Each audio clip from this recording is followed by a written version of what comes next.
Sometimes the loneliest places hold the deepest connections. Sometimes what we've lost finds its way back in ways we never expect. 63-year-old Etta Drames lived alone in Idaho's mountains with a black wolf named Gideon. He never howled, not once in 5 years. So when his cries tore through the night, Etta knew. At dawn, she found a young woman collapsed near her fence. The stranger was shaking, silent, and carried only a backpack and secrets. Etta brought her inside. Her name was Callen. She was running from something, and as days passed, pieces of her story came together. The wolf kept watching her. Etta kept wondering why this girl felt so familiar. What brought Callen to this mountain, and what truth was waiting in the silence between them? Before we continue, tell us where you're tuning in from, and if this story touches you, make sure you're subscribed because tomorrow I've saved something extra special for you. The cabin sat at 8,200 feet, tucked into a fold of the Bitterroot Range, where the ponderosa gave way to whitebark pine, and the air thinned enough to make flatlanders dizzy. Etta Drames had lived there for 38 years, the last 5 of them alone, except for the wolf. She woke most mornings to silence, so complete it had texture, the kind of quiet that pressed against your eardrums and made you aware of your own heartbeat. Henry used to say the silence up here was the closest thing to prayer he'd ever known. He'd been gone 5 years now, buried in the small cemetery in Timber Fork, 20 miles down the mountain on roads that disappeared under snow 6 months of the year. Etta was 63, though people often guessed older. The mountains aged you in ways that had nothing to do with vanity. Her hands were weathered, capable, scarred from decades of work. Her hair had gone silver early, pulled back in a braid that hung between her shoulder blades. She stood 5'6" and carried herself with the economy of someone who'd learned not to waste energy on unnecessary movement. The cabin was small, efficient, 2 rooms and a loft. Henry had built it himself back in 1987, before they were married, when he was still trapping and guiding hunters for extra money. The logs were hand-hewn, chinked with mortar that needed replacing every few years. The roof was metal, angled steep to shed snow. A wood stove dominated the main room, pipe running straight up through the ceiling. The windows were small, double-paned, shuttered on the outside. Henry had been 42 when they married, Etta just 25. People in town had talked, but not where Henry could hear them. He'd been a quiet man, lean and weathered, with hands that could fix anything, and a gentleness that surprised people who didn't know him. They'd met when Etta came west from Ohio, running from a bad situation she never talked about. He'd hired her to help at a hunting camp, taught her to track, to read weather, to survive. They never had children. That was a wound that had scarred over but never quite healed. Etta couldn't carry a pregnancy to term. 3 times they'd tried. 3 times she'd lost the baby before the 2nd trimester. After the 3rd, they stopped trying. Henry never blamed her, never made her feel like she'd failed him, but she knew he'd wanted to be a father. She'd seen it in the way he watched children in town, the wistfulness that crossed his face before he caught himself. So they'd built their life around other things. The cabin, the wilderness, each other. They'd been happy. Etta was certain of that. Henry had known every plant that grew in these mountains, every animal track, every weather pattern. He taught her everything, patient as stone, until she could survive as well as he could. He died in his sleep 5 years ago. Heart attack. Quick and clean, the way he'd have wanted it. Etta woke one February morning and found him cold beside her. She'd sat with him for an hour before she made the hard trip down to notify the authorities. The grief had been enormous, oceanic. For months, she'd walked through her days like someone moving underwater. But she'd stayed. Couldn't imagine leaving. This cabin held every memory of him. His tools still hung in the shed. His rifle stood in the corner. His hunting knife rested on the mantel, the handle worn smooth from his hand, initials carved deep. HD. Some mornings she still turned to tell him something before she remembered. Gideon had come the winter after Henry died.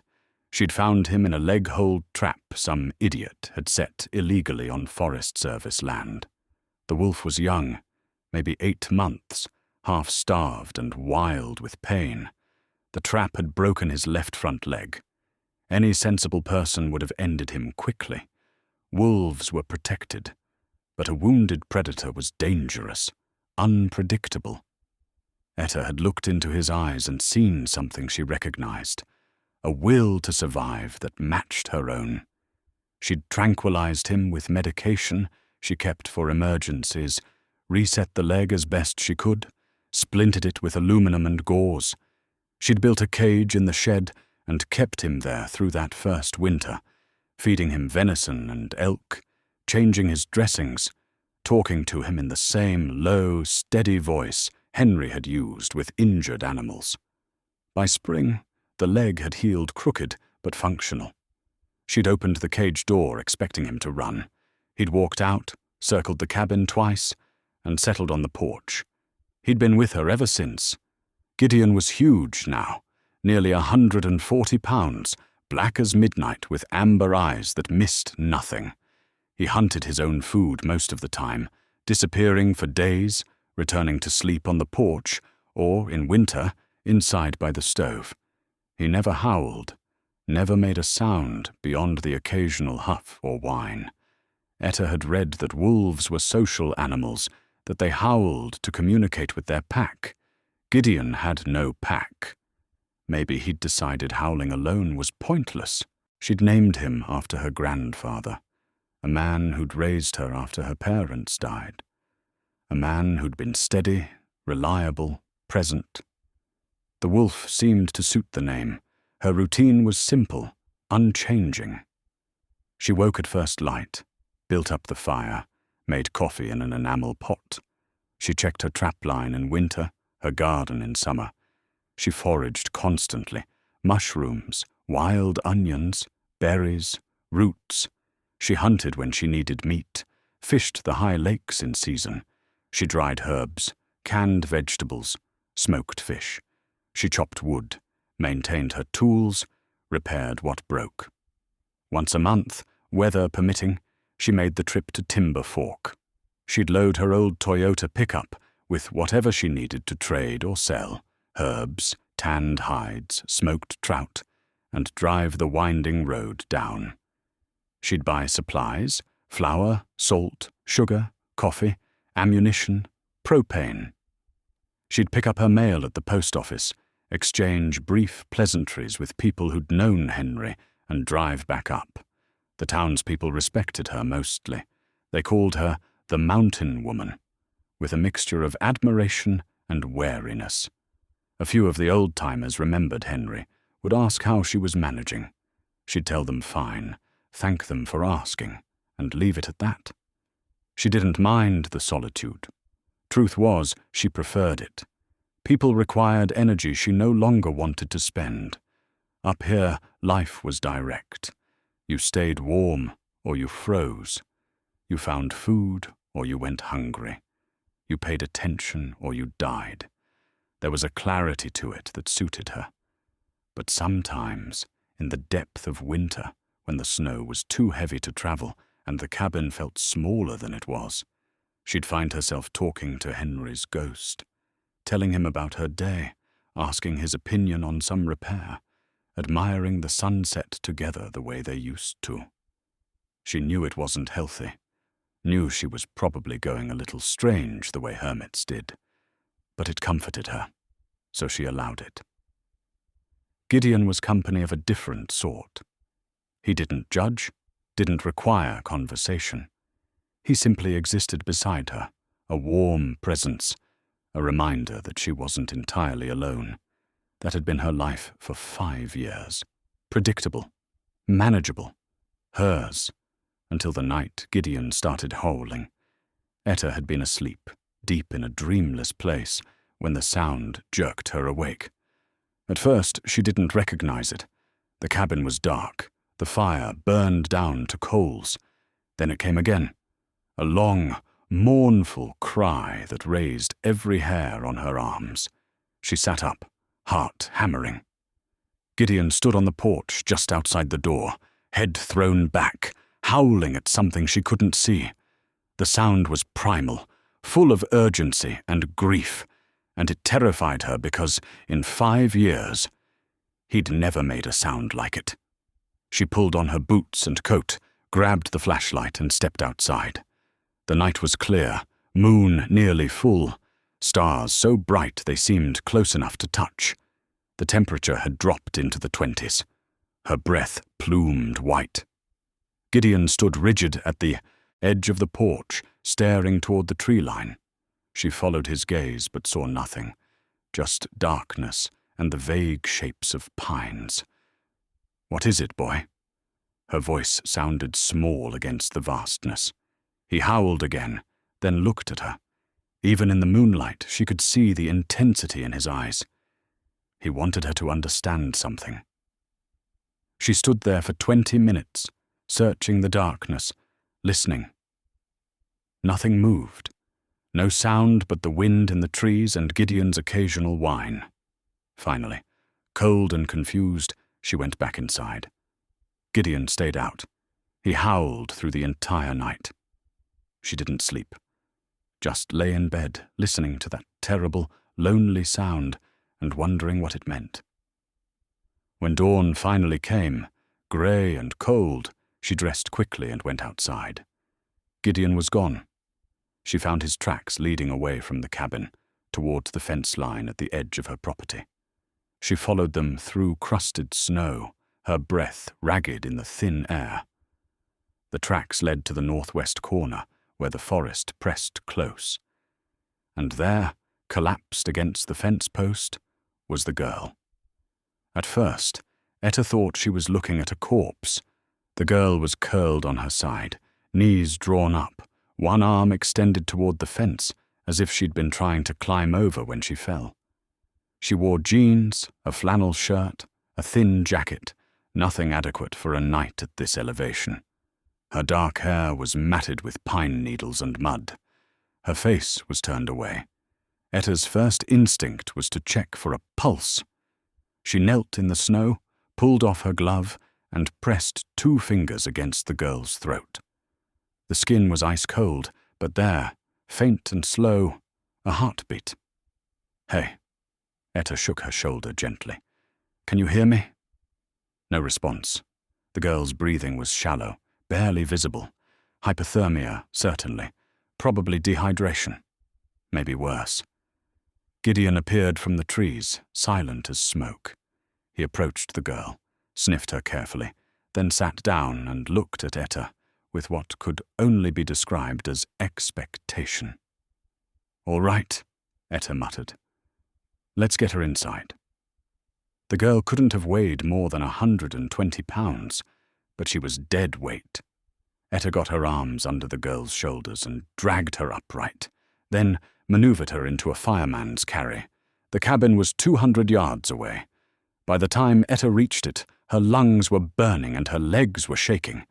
She kicked the door open and carried the girl straight to the bed, laying her down on top of the quilts. Then she went into emergency mode, moving with the efficiency Henry had taught her. First, assess. She checked the girl's breathing, pulse, pupils, all sluggish but functional. No obvious broken bones. Fingers and toes intact. No signs of frostbite yet, but close. The girl's core temperature was dangerously low. Second, warm her slowly. Etta built up the fire until the stove radiated heat. She removed the girl's wet clothing, working quickly, clinical. Underneath, the girl was thin, bruised, old bruises, yellowing. Etta noted them but didn't dwell. She wrapped the girl in dry blankets, put wool socks on her feet, covered her with additional quilts. Third, fluids. She heated water, added a pinch of salt and sugar, let it cool to lukewarm. She lifted the girl's head, held the cup to her lips, dribbled small amounts into her mouth. Most of it ran out, but some went down. It would have to do. Then she sat back and waited. Gideon lay beside the bed, chin on his paws, watching the girl with unblinking intensity. The girl slept through the day. Etta checked her every hour, pulse, breathing, temperature. By afternoon, the girl's color had improved slightly. Her breathing had deepened. She'd mumbled a few times, incoherent, her hands twitching under the blankets. While the girl slept, Etta examined what she'd been carrying. A backpack, military-grade, expensive. She'd found it near the fence. Inside, a water bottle, empty. A half-eaten energy bar, a small first aid kit, a fixed-blade knife, a headlamp with dead batteries, and 3 items that made Etta's stomach tighten. First, a Ziploc bag containing cash. She counted it quickly, $4,000 in 20s and 50s. Second, 2 driver's licenses, both with the girl's photo but different names and addresses. One said Michigan, one said Oregon. Third, a photograph, faded, creased, water-damaged at the edges. It showed a young girl, maybe 7 or 8, standing next to a woman. The woman's face had been torn away, deliberately it seemed, leaving only her shoulder and part of her arm visible. Behind them, partially visible, was a cabin. Etta looked at it for a long time. The porch posts, the angle of the roof, the shape of the window. It looked exactly like her cabin.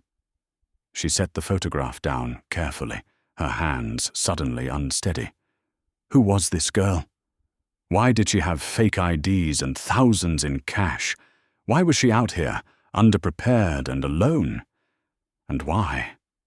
Dear God, why did she have a photograph of what appeared to be this place?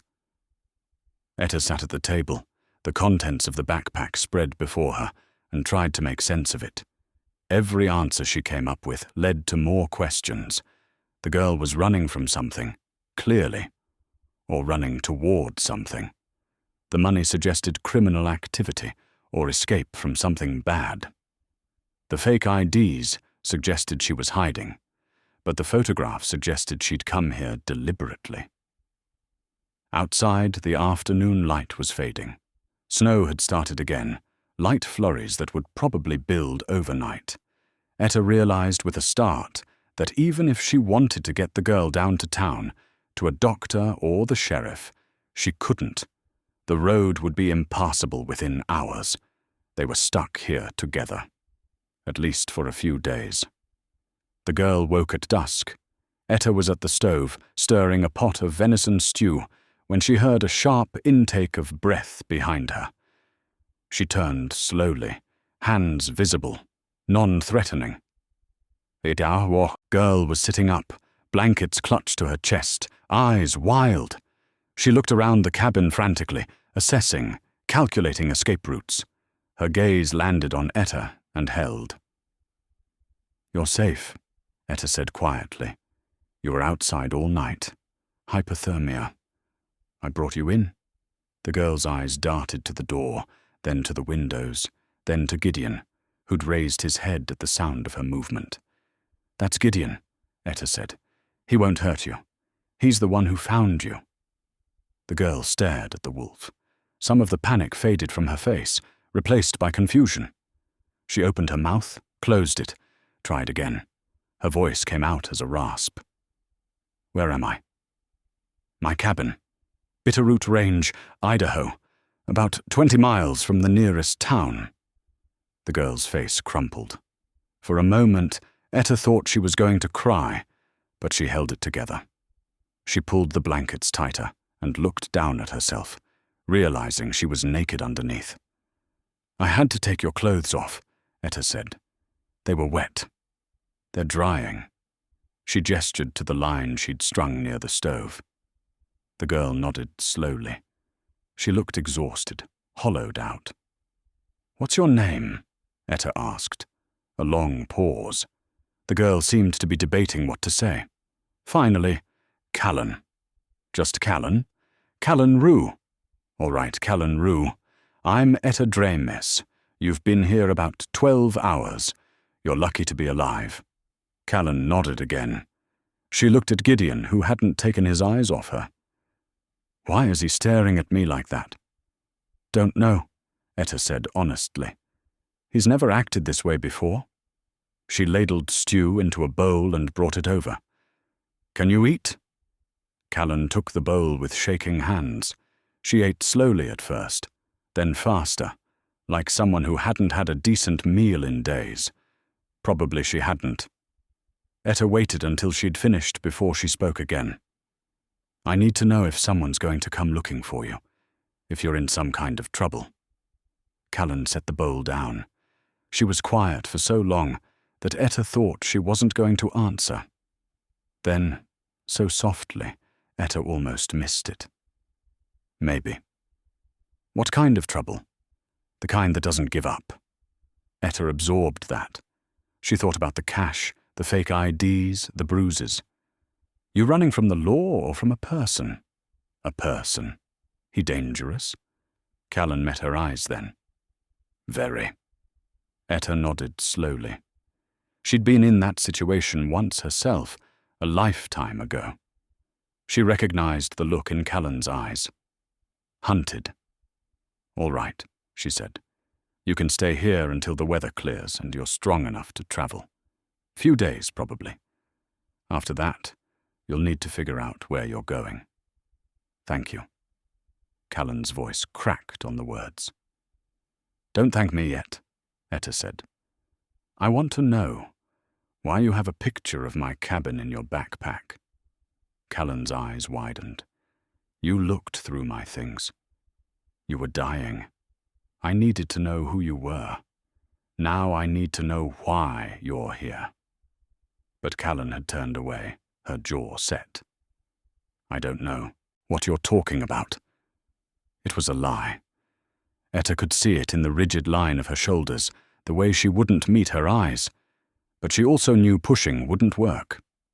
Not yet. "All right," Etta said. "We'll come back to that. For now, you need rest." She left the girl alone, went outside to check the weather. The snow was falling steadier now, already an inch of new accumulation. They'd be snowed in by morning. Gideon followed her out, stood beside her on the porch. She put her hand on his head, felt the warmth of him, the solid realness. "What have you brought me, boy?" she murmured. The wolf looked up at her, amber eyes glowing in the reflected light from the cabin. Then he looked back at the door, toward the girl inside, and Etta felt the first stirring of something she couldn't name. Something that felt like recognition, like the pull of an old memory she'd thought she'd forgotten. 3 days passed in careful negotiation of shared space. The snow fell continuously, heavy and wet, piling against the cabin walls and covering the windows halfway up. Etta kept the fire going constantly. The world outside disappeared into white. Callen recovered slowly. The first day she mostly slept, waking only to eat and use the outhouse, wrapped in one of Etta's old coats.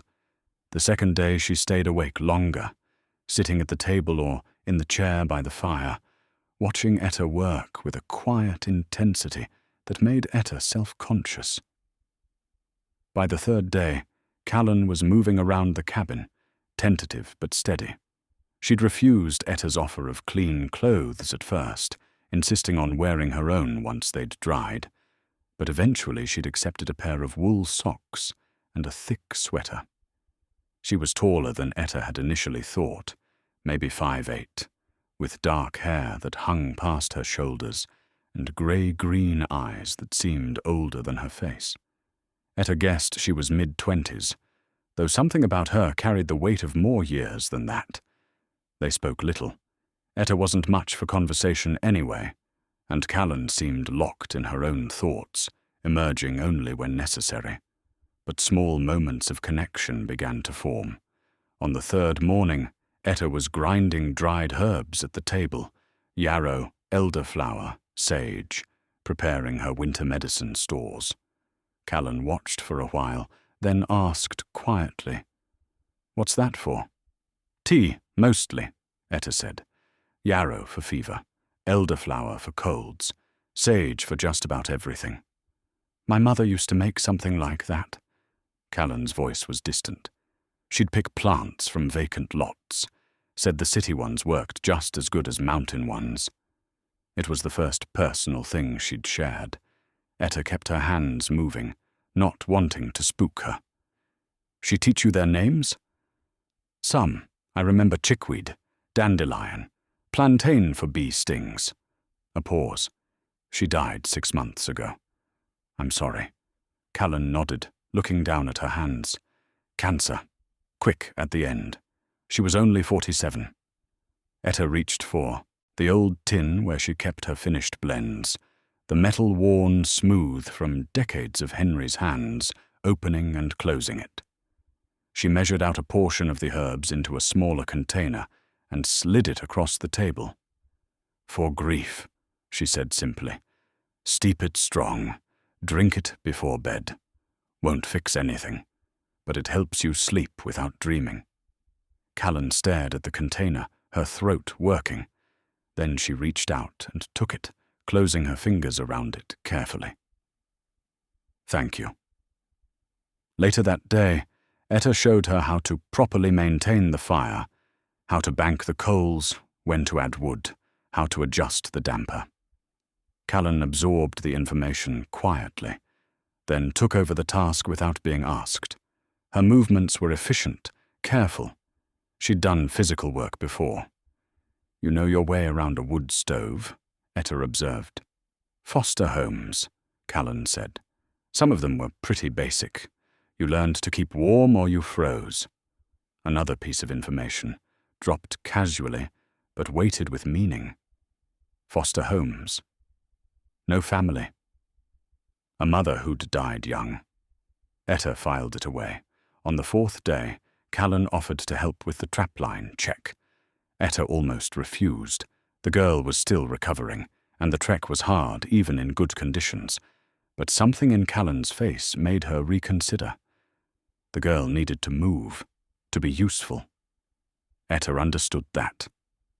They bundled up and headed out into the white world, Gideon ranging ahead.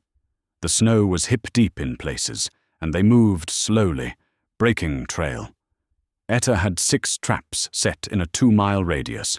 4 were empty. The 5th held a rabbit, frozen solid. The 6th had been sprung but was empty. Something had gotten there first. Callen watched as Etta reset the traps, noting the locations, the way Etta read the animal signs in the snow. When they turned back toward the cabin, Callen said, "You could teach me. If I'm going to stay for a bit, I could help more if I knew what I was doing." Etta glanced at her. The girl's cheeks were red from cold, but her eyes were clear, focused. "You planning to stay longer than a few days?" "I don't know where else to go." It wasn't an answer, but it was honest. Etta nodded. "All right. I'll teach you what I can." That evening, Etta pulled down Henry's old field guides, wildflowers, animal tracks, weather patterns, and set them on the table.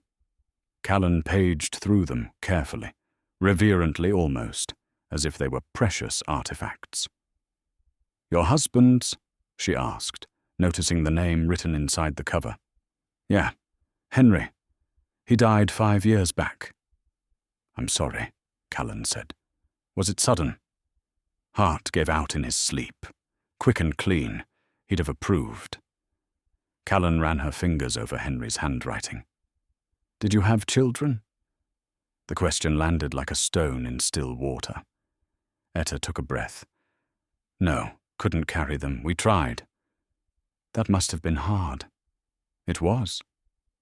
Etta stood, moved to the stove to put coffee on. She didn't usually talk about this, but something about the girl's quiet presence made it easier. Henry wanted to be a father. Would have been a good one. I felt like I'd failed him, even though he never said so. Did you ever think about adopting? Talked about it? But we were too old by the time we really considered it, and too remote. Social services wouldn't approve us. She poured 2 cups of coffee, brought one to Callen. What about your father? You mention your mother, but not him. Cullen's face shuttered immediately. Never knew him. My mother wouldn't talk about him. Just said he was gone before I was born. That why you ended up in foster care? Yeah. Mum couldn't take care of me when I was little. Drugs mostly. In and out of rehab. I got placed with families, got moved around a lot. She got clean when I was 12, got me back. We had 5 good years together before it all fell apart again. Callen's voice was flat, reciting facts. By then I was old enough to mostly take care of myself. I stayed with her until she died. Etta heard the loyalty in that statement, the fierce love underneath the matter-of-fact tone. Sounds like you were a good daughter. I tried to be. They sat in silence, drinking coffee, the fire crackling between them. Outside, the wind had picked up, driving snow against the windows. Gideon lay between them, his head on Callen's foot. He'd barely left her side since she'd arrived. He likes you, Etta said, nodding at the wolf. I like him too. Callen reached down, scratched behind his ears. I've never been this close to a wolf before. He doesn't act wild. He's wild enough when he needs to be. But he's chosen to stay. That's different than being tamed.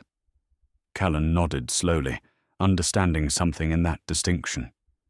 Is that what you are? Wild, but choosing to stay? Etta considered the question. Maybe. Or maybe I'm just old and tired, and this is the only place that makes sense anymore. You're not that old. Old enough to know better than to take in strange girls with fake IDs and $4,000 in cash. Callen's hand stilled on Gideon's fur. She looked up, meeting Etta's gaze directly. Are you going to turn me in? To who? The nearest law is the sheriff in Timber Fork, and he's got his hands full with actual crime. Unless you've done something I need to know about, I don't see the point. I haven't done anything. I'm just running from someone who won't let go. The dangerous man you mentioned. Yeah. He have a name? Callen hesitated, then nodded. Travis Kern. He was my mother's boyfriend the last 2 years. After she died, he decided I belonged to him. Said she owed him money, that I owed him for taking care of her. Her jaw tightened. I don't owe him anything. The money in your bag? That his? No, it's mine. My mother's, actually. She'd been hiding it, saving it. Left it for me.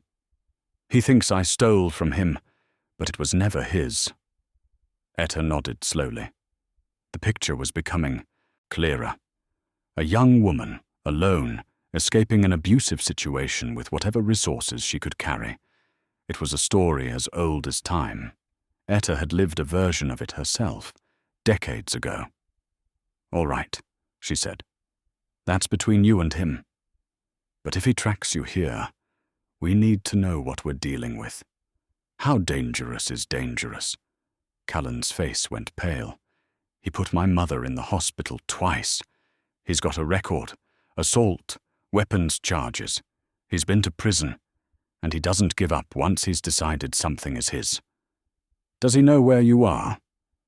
I don't think so. I've been careful.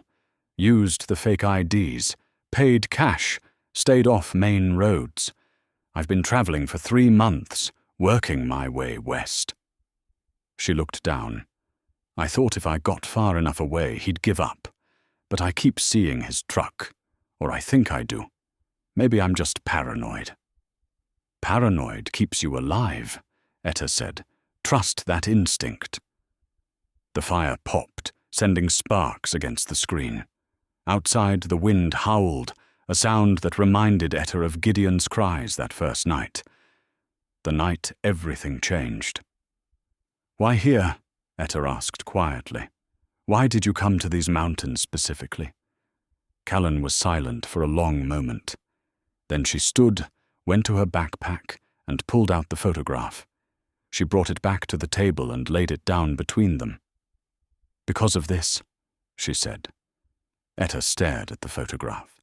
In the better light of the cabin, she could see details she'd missed before. The little girl wore overalls and had dark hair in pigtails. She was smiling, gap-toothed, maybe 7 or 8 years old. The woman beside her, or what remained of her, had one hand on the girl's shoulder. Behind them, the cabin was unmistakable. Same porch posts, same window placement, same metal roof. "That's you," Etta said, pointing at the little girl. "Yes." "And the woman?" "My mother, Jolene." Etta's heart skipped. The name landed like something physical. "Jolene Rue." Callen looked up sharply. "You know that name?" "I might have heard it. Long time ago." Etta's mind was racing. Henry had mentioned a Jolene once, years back. She'd thought nothing of it at the time, just a name in a story he'd been telling about his trapping days. But now— "When was this picture taken?" Etta asked. "I don't know exactly.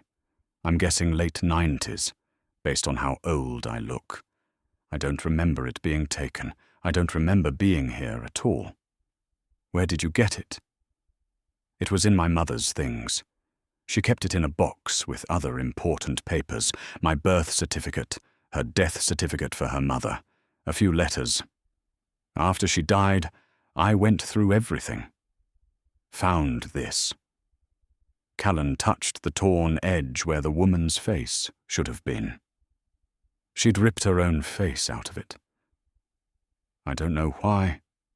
Etta picked up the photograph, held it closer to the lamp. The porch behind the subjects showed details: a pair of snowshoes hanging on the wall, a stack of firewood, a rocking chair. She knew those snowshoes. Henry had made them himself. They were in the shed right now. "My mother left me a letter," Callen continued, "to be opened after she died. Most of it was apologies, you know. Sorry for not being better. Sorry for the hard times. But at the end, she wrote something strange." She paused, as if deciding how much to share. "She said there was a truth I needed to know. That she'd made choices when I was born, hard choices, and that maybe they were wrong. She said I had a father who never knew I existed. That he'd been a good man, a kind man, and that he'd lived somewhere in the Idaho mountains near a place called Timber Fork." Etta set the photograph down carefully. Her hands weren't quite steady. "That's not much to go on. It was all I had, so I started looking. I've been searching for 3 months. I went to Timber Fork, asked around about anyone who might have known a Jolene Rue in the late 90s. Nobody remembered her. But an old woman at the post office mentioned a man who used to trap and guide up in these mountains. Said he'd helped people sometimes, women in trouble. Said he'd been dead 5 years. But his widow still lived up at the old cabin." "Henry," Etta said softly. "That's what she said. Henry Drames.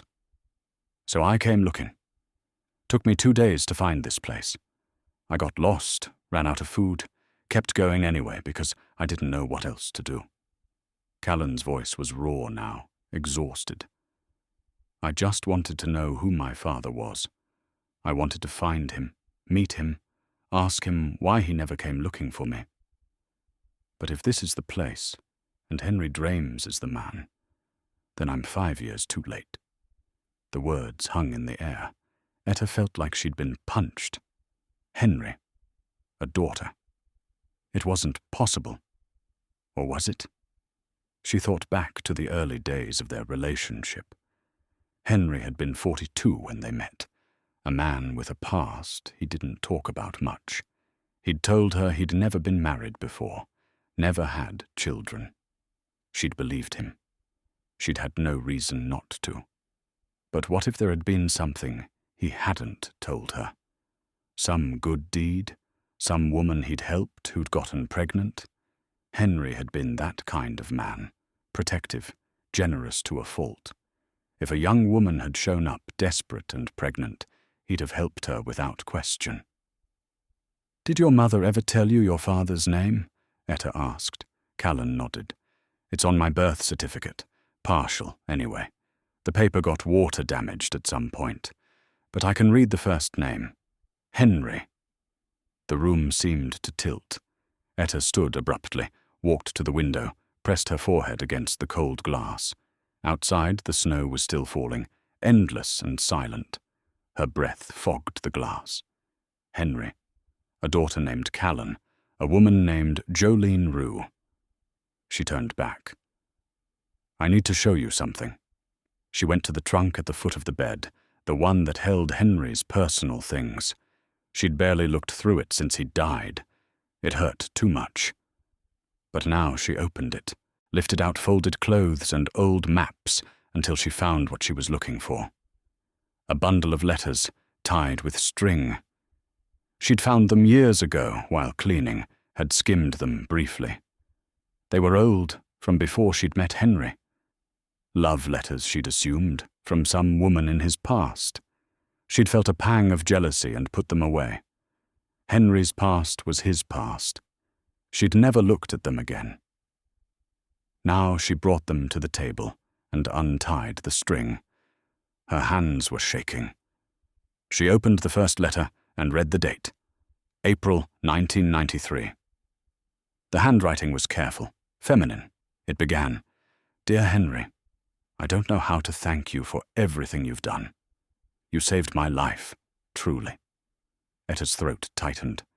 She opened another letter, dated June 1993. This one was longer, more personal. The writer talked about being scared, about the baby growing inside her, about trying to figure out what to do. She thanked Henry repeatedly for giving her a safe place to stay, for not judging her. Etta opened a third letter, dated September 1993. "Henry, I've made my decision. I'm keeping the baby. I know you think adoption might be better, that I'm not ready, but I can't let her go. She's all I have. Thank you for respecting that, even though I know you worry. You've been kinder to me than anyone in my life. I'll never forget you." The letters were all signed the same way. "With gratitude and affection, Jolene."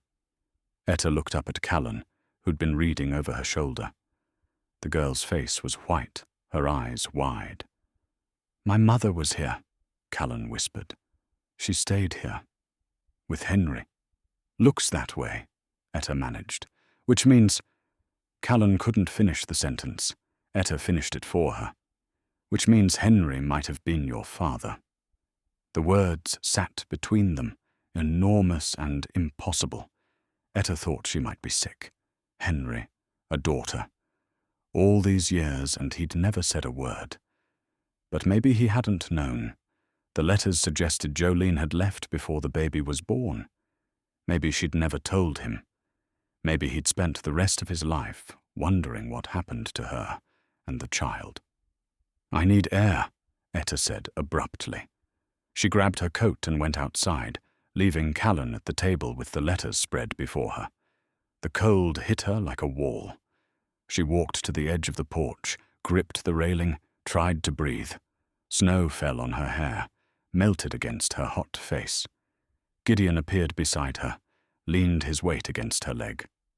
She put her hand on his head and held on. Henry had a daughter. Maybe. Probably. The timing was right. The letters were clear. And this girl, this lost, searching girl, had come here looking for her father and found only his widow instead. Etta thought about the babies she'd lost, the children she'd never had, the way Henry would look at families in town with that quiet longing he tried to hide. All this time, there'd been a child out there. His child. Growing up without him. Not even knowing his name. The injustice of it, the waste of it, made her want to scream. But beneath the anger and shock was something else. Something she didn't want to examine too closely. Because if Callen was Henry's daughter, then she was Etta's. What? Stepdaughter? That didn't seem right. Henry had never known her. But still. Some kind of family. Some kind of connection. And Etta had been alone for so long. She pushed the thought away. It was too much, too fast. She needed to think, needed to figure out what this meant. Behind her, the cabin door opened. Callen stepped out, wrapped in a blanket, her face tear-streaked. "I'm sorry," Callen said. "I didn't mean to bring this to your door. I didn't know. I just wanted to find him. It's not your fault. I can leave. When the snow stops, I'll go. You don't need this complication." Etta turned to look at her. The girl was shivering, from cold or emotion or both. She looked young suddenly, and very alone, like someone who'd been alone her whole life and had learned not to expect anything different. "You're not going anywhere yet," Etta said. "Not until we figure this out properly." "Figure what out?" "If you're his daughter. If this is real." Etta took a breath. "And if it is, what that means for both of us." Callen's eyes filled with tears again. She nodded, unable to speak. They stood together on the porch while the snow fell around them, two women bound by a ghost, trying to understand how their separate griefs had led them to the same remote place on a mountain where the world ended and began again with each season. Over the next days, they read through Henry's letters together. There were 17 in total, spanning from April to October 1993. They painted a picture Etta had never seen. Henry had been 40 years old then, 12 years before Etta met him. He'd been living in the cabin alone, working trap lines and guiding occasional hunters.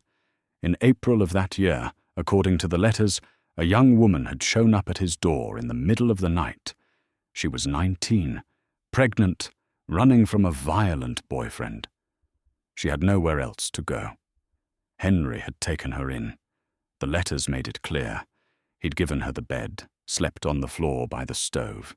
He'd fed her, kept her safe, asked nothing in return. Jolene wrote about his kindness over and over, as if she couldn't quite believe it. By summer, she was considering adoption. She'd written to agencies, gathered information.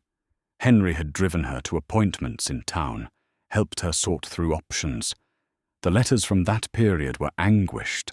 She wanted to keep the baby, but didn't know how she'd manage. She had no money, no family, no resources. Then, in September, her tone changed. She'd decided to keep the child. A girl the ultrasound had shown. She'd named her already, Callen. It was her grandmother's name, she wrote. A strong name for a strong girl. The last letter was dated October 15th, 1993. Jolene was leaving. She thanked Henry one final time, said she'd never forget what he'd done for her. She promised to write again, once she was settled, to let him know how things turned out. There were no more letters after that. She never contacted him again, Callen said quietly. They were sitting at the table, the letters spread between them. He never knew if I was born, if she was okay. Nothing. She might have tried, Etta said. Mail gets lost, or maybe she was afraid. If her ex was looking for her, maybe she thought cutting all ties was safer. But she kept the photograph. She kept his name on my birth certificate. Callen's voice broke. She must have cared about him. Etta reached across the table, squeezed the girl's hand. I think she did. And I think he cared about her too. Not romantically, maybe. But he helped her. That meant something to Henry. He didn't do things halfway. Did he ever mention her to you? Etta thought back. Once. Maybe twice. He told me once about a young woman he'd helped years before, said he wondered sometimes what happened to her. I didn't press. Everyone's got a past. Do you think he wanted to find her? Honestly, I think he didn't want to intrude. If she'd wanted him in her life, she'd have reached out. Henry respected boundaries. Callen nodded, wiping her eyes. I wish I could have met him. Just once. He would have loved you, Etta said, and meant it. Henry would have been astonished, overwhelmed, probably terrified, but he'd have loved this girl instantly, would have spent the rest of his life making up for lost time. The realization hurt. 5 years. If Henry had lived just 5 more years, he might have known his daughter. That night, after Callen had gone to sleep, Etta pulled out more of Henry's things. His journals. He'd kept them sporadically, just notes about weather and wildlife, nothing personal. But she found one from 1994, the year after Jolene left. She flipped through it carefully. Most entries were brief, but in March 1994, she found something that made her breath catch. Thought about Jolene today. Hoped she's all right, her and the baby. Wish I knew if it was a boy or girl. Wish I knew if they were safe. But I let her go like she needed. Sometimes that's all you can do for someone. Give them space to make their own way. Still, I wonder. Probably always will. Etta closed the journal and sat in the darkness, tears running down her face. Henry had carried this his whole life, this wondering, this not knowing. And now here was the answer, 25 years later, and he wasn't here to see it. She heard movement behind her. Callen stood in the doorway, wrapped in blankets. "Can't sleep?" Etta asked, wiping her face quickly. "No. Too much in my head." Callen came over, sat down. "Were you crying?" "Yeah." "Because of me?" "No. Because of Henry. Because he should be here for this." They sat together in the firelight. Outside, the wind had died down. The storm was passing. "Can I ask you something?" Callen said. "Go ahead." "Do you think he would have wanted to know me?" "Really?" Etta turned to look at her. Henry wanted children more than almost anything. We couldn't have them, and it near broke his heart. If he'd known about you, known you existed somewhere in the world, he'd have moved heaven and earth to find you. Then why didn't my mother tell him? I don't know. Fear, maybe. Pride. Maybe she thought she was protecting him from obligation. Maybe she thought he'd try to take you away. Etta paused. Your mother was young, scared, probably not thinking clearly. She made a choice. It might not have been the right one, but she made it. She spent her whole life struggling. We barely got by. If she'd told him, maybe... Callen's voice broke off. Maybe. But you can't know that. And she did her best with what she had. You said yourself she got clean for you, gave you 5 good years. That counts for something. Callen nodded, but Etta could see the weight of it on her. All the what-ifs, all the missed chances. I need to show you something else, Etta said. She went to the trunk again, dug deeper this time. At the very bottom was an envelope she'd never opened. It had her name on it in Henry's handwriting. He'd left it with his will, but she'd been too grief-stricken to read it at the time. Later, she'd forgotten about it. She opened it now. Inside was a single sheet of paper. Etta, it began. If you're reading this, I'm gone. I'm sorry for that. Sorry I can't be there to grow old with you like we planned. You're the best thing that ever happened to me. I need you to know that. But I also need you to know that if anyone ever comes looking for me, anyone who says they're family or connected to my past, I want you to help them if you can. I've made mistakes, left things undone. If there's a chance to fix any of that after I'm gone, I'm trusting you to do it. You have the biggest heart of anyone I've ever known. Don't close it off just because I'm not there anymore. Love, Henry. Etta's hands were shaking. She passed the letter to Callen, who read it slowly. He knew, Callen whispered. Somehow he knew someone might come. Or hoped, Etta said. Henry always hoped.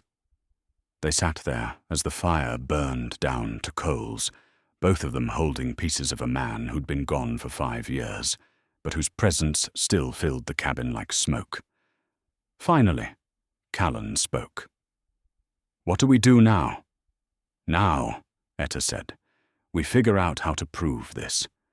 You need something more solid than letters and a photograph. You need certainty. How? DNA test. There are labs that can do it.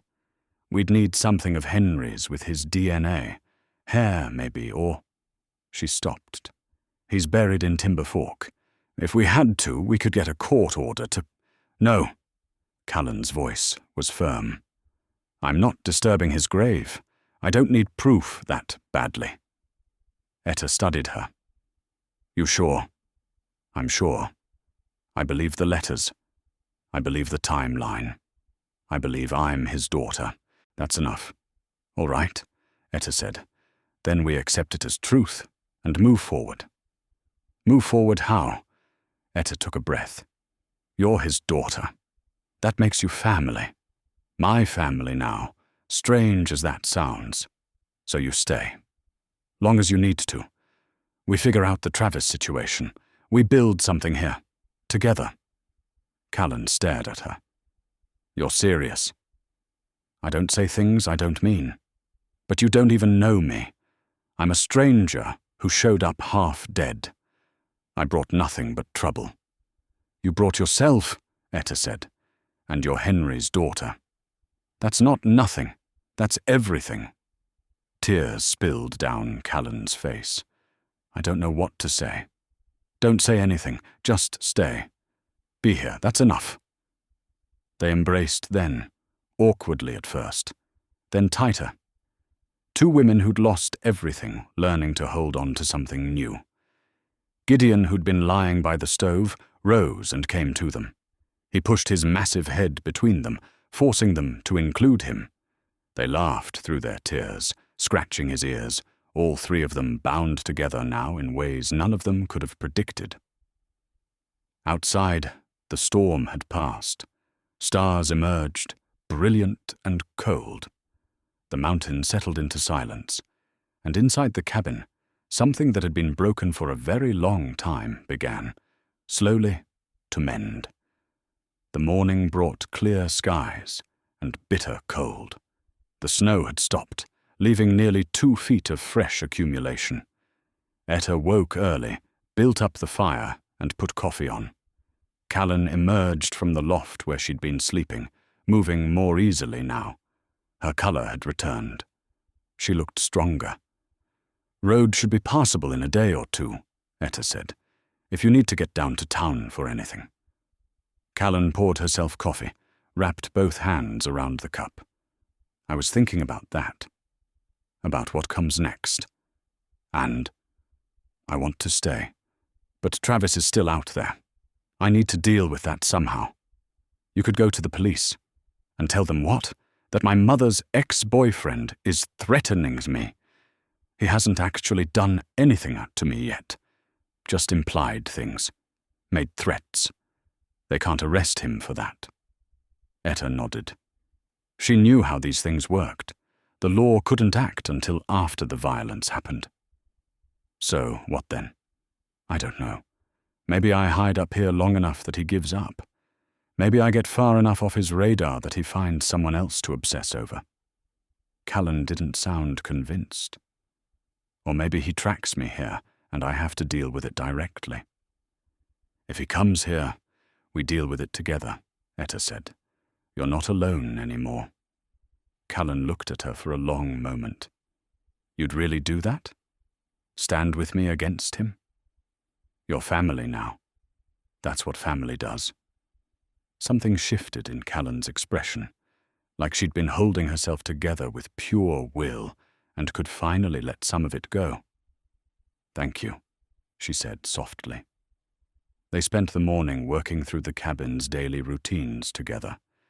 Etta showed Callen how to properly maintain the traps, how to read animal signs, how to identify edible plants, even under snow.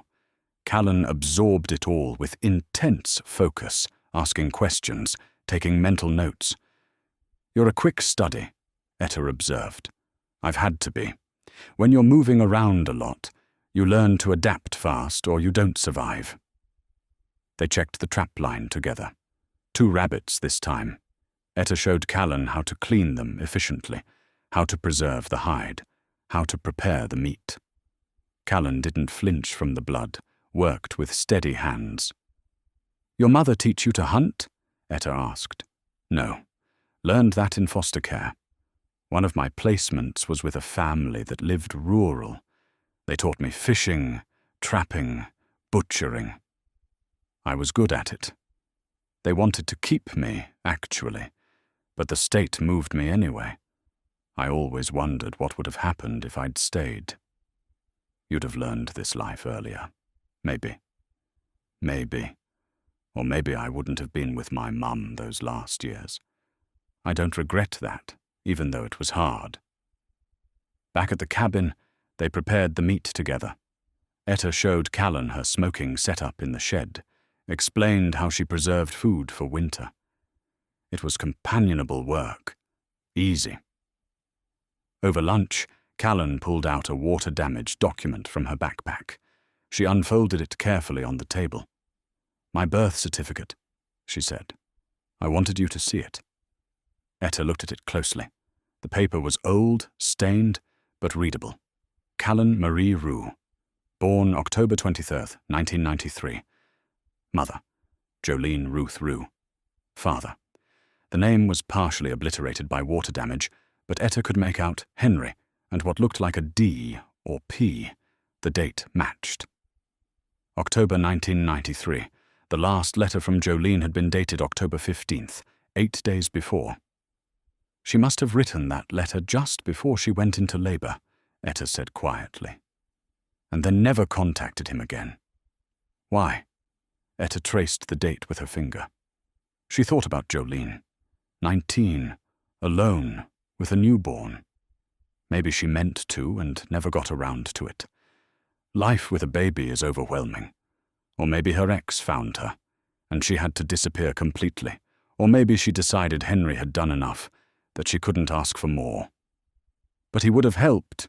You said so yourself. I know. But she didn't know that. Not for certain. And reaching out meant risk. For her, for you. Maybe for him too, if her ex was dangerous. Callen folded the certificate back up carefully. I spent my whole childhood angry at my father for not being there. Thought he'd abandoned us. Turns out he never knew we existed. That's a lot to carry. Yeah. Callen was quiet for a moment. Does it bother you that Henry had this whole part of his life he never told you about? Etta considered the question honestly. It bothers me that he didn't know, that he missed out on you. But I'm not angry at him. He helped someone who needed it. That's who he was. And I'm not angry at Jolene either. She was doing what she thought was right. What about me? Does it bother you that I exist? No, Etta said firmly. Not even a little bit. That afternoon, while Callen was outside with Gideon, Etta went through more of Henry's belongings. She found his old journal from 2015, the year he died. The entries were sparse. But in January, a few weeks before he passed, he'd written something. Getting older. Feeling it more this winter. Been thinking about regrets. Not many, truth be told. Life with Etta has been good. Better than I deserved. But I still think about Jolene sometimes. Wonder about the baby. Would be 21 now. 22. An adult, living their own life somewhere. I hope they're happy. I hope Jolene found peace. Maybe in another life I'd have had a chance to know them. But in this life, I made my choices, and they made theirs.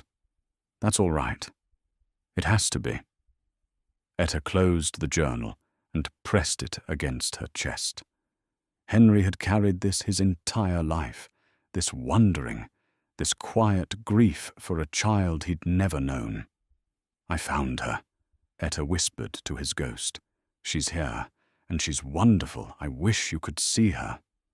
She felt the weight of his absence then, sharper than it had been in months. He should be here, should be meeting his daughter, making up for lost time, building the relationship he'd missed.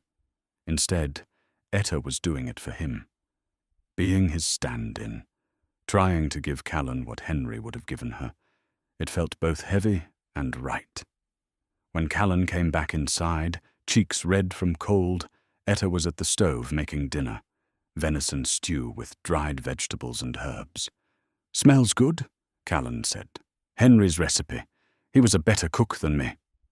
They ate together as darkness fell. The cabin was warm, the stew filling. Gideon lay between their chairs, content. It felt domestic, normal, like this was how things had always been. "Etta," Callen said suddenly, "can I ask you something?" "Always. If we're family now, what does that make you to me? I mean, technically?" Etta thought about it. "Technically. Stepmother, I guess. Though that feels strange, since Henry never knew you and you never knew him." "It does feel strange." Callen paused, but also right somehow. Like this is what was supposed to happen, just 25 years late. Maybe so. "Would you—" Callen hesitated, then pushed forward. "Would you be okay with me calling you family? Not Mom, necessarily, but—" "Family," Etta finished. "Yes, I'd be okay with that. More than okay." Callen's smile was bright, genuine. "Good, because I've never really had that before. Family that chose me. Well, you've got it now." They finished dinner in comfortable silence. Afterward, Callen helped wash dishes, and they sat by the fire playing cards with a deck so old the numbers were worn off half the cards. They had to remember what they were by the pattern on the back. "We should go to Henry's grave," Callen said suddenly. "Once the road is clear, I want to meet him, properly. Tell him I'm here." Etta felt her throat tighten. He'd like that. "Will you come with me?" "Of course." Outside, Gideon began to pace. He moved to the door, whined, paced back to the window. Etta watched him, concerned. He hadn't acted this way since the night he'd found Callen. "What's wrong with him?" Callen asked. "Don't know." Etta went to the window, looked out into the darkness. The moon was bright, illuminating the snow-covered landscape. She couldn't see anything unusual, but Gideon's hackles were up. "Something's out there," she said. "An animal?" "Maybe. Or maybe something else." They both stood at the window, watching the tree line. Gideon growled low in his chest. And then they saw it, a brief flash of headlights far down the mountain, moving slowly up the access road. Someone was coming. The headlights disappeared behind a bend in the road. Etta's mind raced. Nobody came up here in winter except her, and she wasn't expecting anyone. The rancher who'd called about Travis wouldn't make the trip without warning. The sheriff definitely wouldn't. "Could be nothing," she said, not believing it. "Could be someone lost, looking for help." Callen's face had gone white. "Or it could be Travis. How would he find you here?" "I don't know, but he's resourceful and obsessed." Callen's hands were shaking. We should get ready. Just in case. Etta nodded. She moved quickly, pulling Henry's rifle from the corner, checking that it was loaded.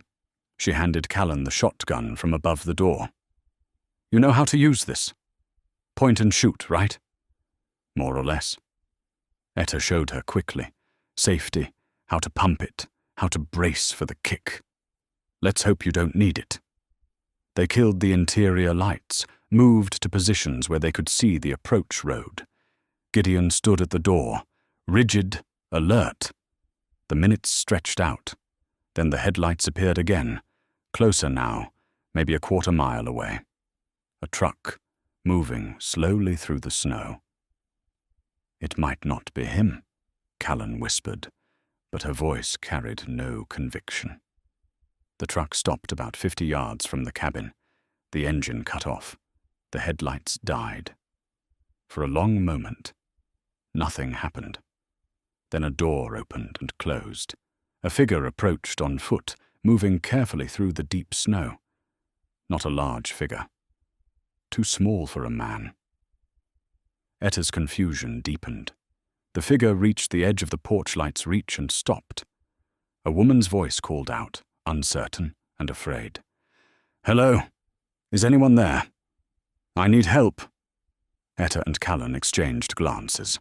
Etta moved to the door, rifle ready but not raised. She cracked it open. "Who are you?" The woman stepped closer. She was young, maybe 30, wearing inadequate clothing for the weather. Her face was bruised, one eye swollen shut. She was crying. "Please," she said. "I'm lost. My phone is dead.